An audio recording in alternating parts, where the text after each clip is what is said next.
I was at SacAnime Summer 2024, and here's what I think of it. SacAnime is an anime convention. Usually it takes place twice a year, one in the wintertime in January, and the second one is in the summertime in September. Previously I've been several times. I've had good and bad times there. For those who don't know, SacAnime is an anime convention, but though I would say it's more of a pop culture convention, just with some anime mixed into it. When I go to these events, usually they have a lot of guests that are from Western cartoons or from Western shows, and not as much as ones who had voiced anime characters. I'll bet this usually attracts the Comic Con crowd. This year I decided to go. One of my main reasons why I was at SacAnime this year is because the voice actors of Bandit and Chili from Bluey were there, and obviously I wanted to meet them. I was there for all 3 days this year. On the first part of day 1, I was cosplaying Husk from Hazbin Hotel. One of the first things I did when I got there was I had a photo shoot with some other Hazbin cosplayers, and it took place outside the convention center near Starbucks.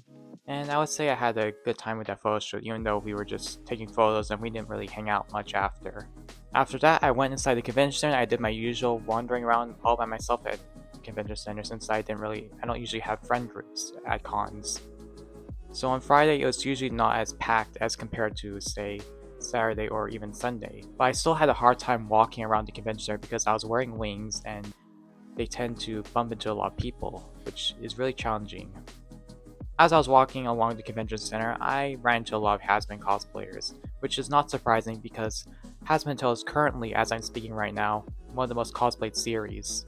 Not just Hazbin Hotel, but also Hell of a Boss as well. Just basically, the entire Hellverse franchise has been getting a lot of attention lately, especially since the new Hazbin Hotel season has been released and there's still new Hell of a Boss episodes that are being released.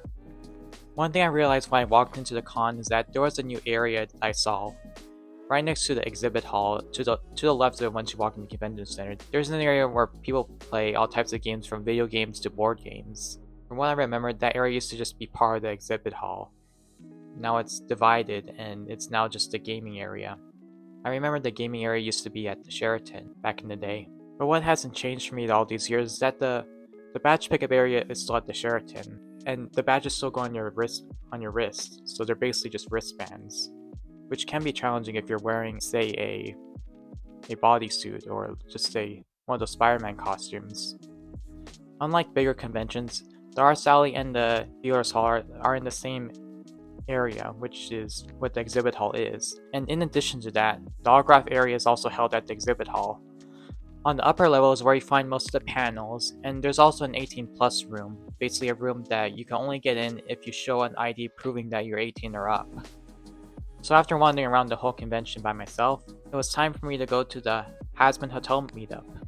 And that took place at the 18 plus area, which obviously I agree with, because Hazbin Hotel in my opinion is not really the most kid-friendly thing ever, and there's a lot of like content that I would not show to people who are under 18.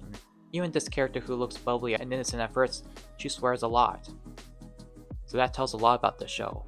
When I got to the 18 plus area, all the cosplayers gathered while we're waiting. We basically formed a flash mob where we're all singing Hazbin Hotel songs.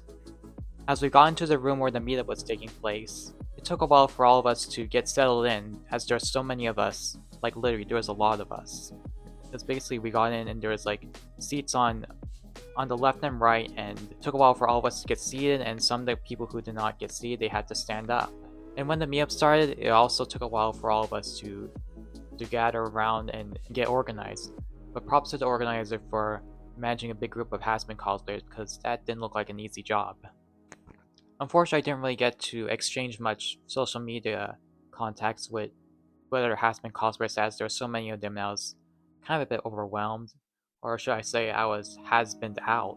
So after the meetup, I just went back to my hotel and I changed into this cosplay. If you don't know who I'm cosplaying, it's Too Ticky from Moomins. Now let me say this, it was really uncomfortable for me to just walk from the convention center to my hotel, and because of that I had to take some Ubers, which was a bit rough, but at least it was quicker.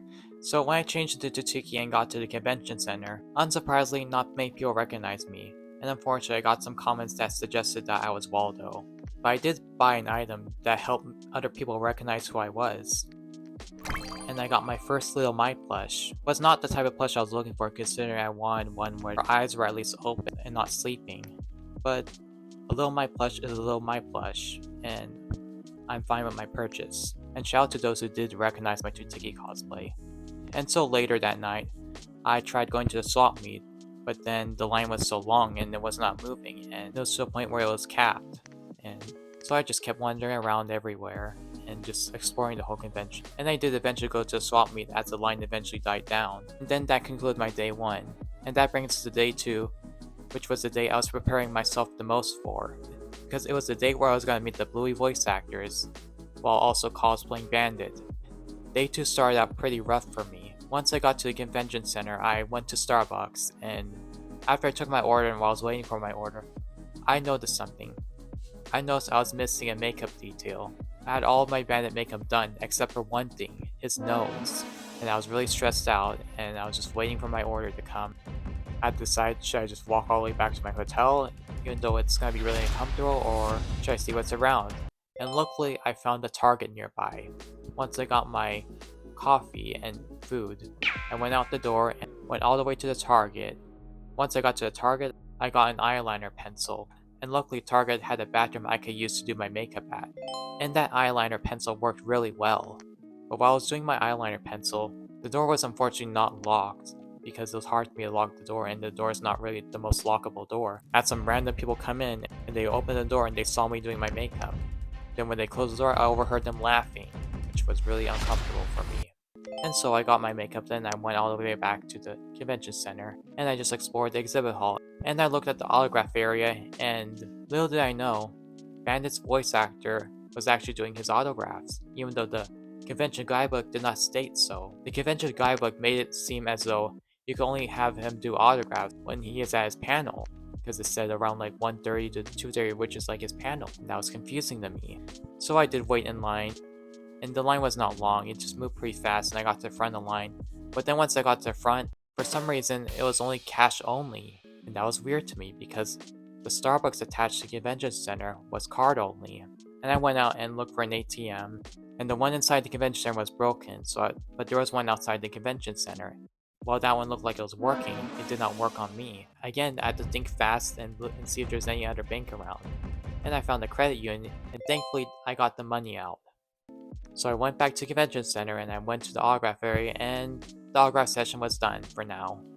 So I had to go to the panel area so I could line up and make sure I get in the panel. And I did get in the line, and I know for sure I was going to get in the panel. When I waited a long time and I got inside the panel, I got seated fairly close to the front. The panel is mostly about asking the Bully voice actors questions, which obviously I want to do, but I thought it was going to be more than that.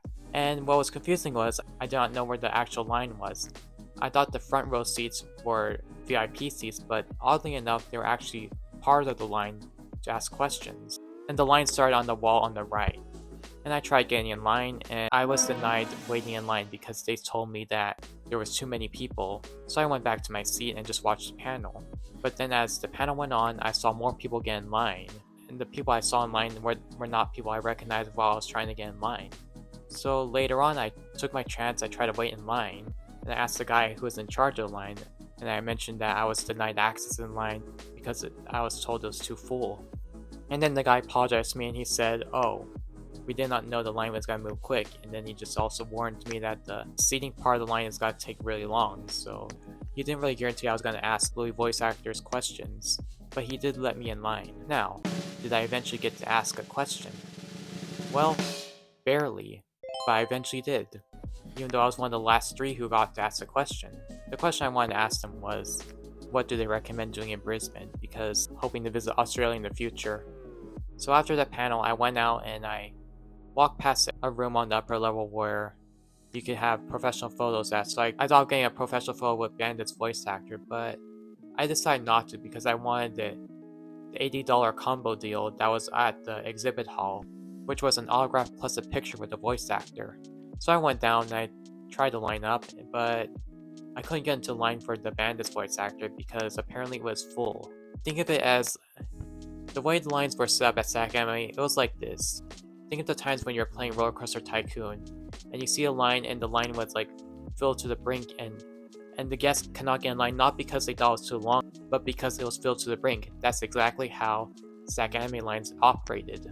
But I eventually got into Chili's voice actor line, and I waited a while for Chili's voice actor to show up, and when she did, the line started to move really slowly, but I eventually got to the front of the line, and I got her autograph and a picture with her. After that, I went to Bandit's voice actor's line, and I got in, and I also waited a long time and got a picture and an autograph with him as well. So mission accomplished, and here's what I got signed.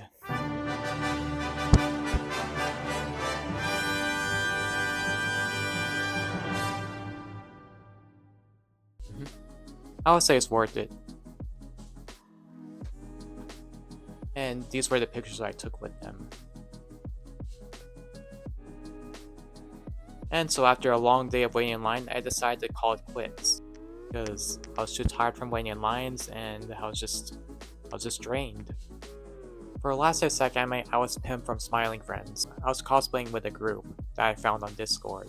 They were asking if anyone wanted to join their Smiling Friends group, and they didn't have a Pim cosplayer yet, so I decided to join them because I already had the Pim cosplay.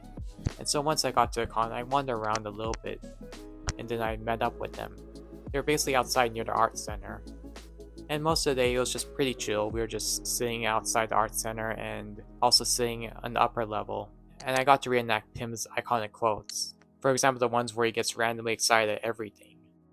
And apart from that, not much has happened, so that was just basically my day 3.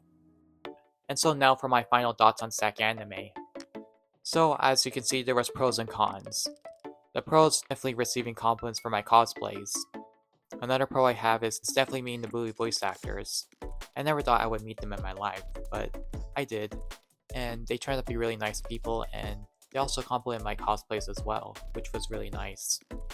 But with the pros came a lot of cons. The first con I have is definitely the autograph policies, and as I mentioned before, I did not like how it was cash only, especially considering how the Starbucks nearby was card only, and I don't really see how it makes sense, but at least they had the sign that suggested it was cash only. Another thing I dislike about SacAnime is how they handled their lines. It was really confusing how they handled the lines. The way they handle it is basically, we'll let people in when we decide. In some cases, I could understand why they would be like that. For example, the autograph line. Because where the autograph line is, if you overflow the line, it would block out traffic, so I understand that. But the line to ask the Bully voice actors, I couldn't really understand their policy on that line. Because at first, they didn't let me in line. But yeah, apparently they were not expecting the line to move fast, so they let some more people in. And also, especially because the line is right next to the wall, it's not blocking any traffic from what I see. And while I enjoyed the has-been that told me up, I just thought it was a bit overcrowded, if you ask me. I agree with the policy of the has-been being held in the 18+ era. It's just that the room that the meetup was held in, it was a bit congested and there was not much room for mobility, and a lot of people had a hard time moving around in the room. And because I had wings, I had to stay close to the walls. And another thing I do not like about SacAnime, it was just basically really crowded. It kind of felt like Comic-Con in there.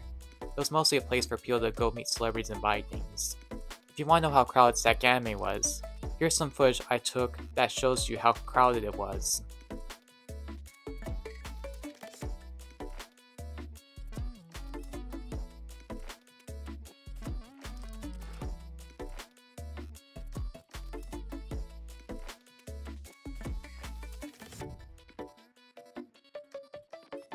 So basically, SacAnime is one of those conventions where you can't really go to meet people or make friends or anything.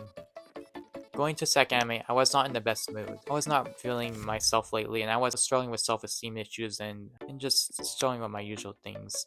I was hoping I would be cheered up by going to SacAnime, and unfortunately, it didn't really do as much as I hoped to do. Overall, I would give my experience at SacAnime a 5 out of 10. Thank you for watching this video. Were you at SacAnime Summer 2024? Let me know in the comments below because I would love to hear your experiences. For more cosplay, fandom, and other cool videos, feel free to subscribe to my channel. And with that, see you in the next video.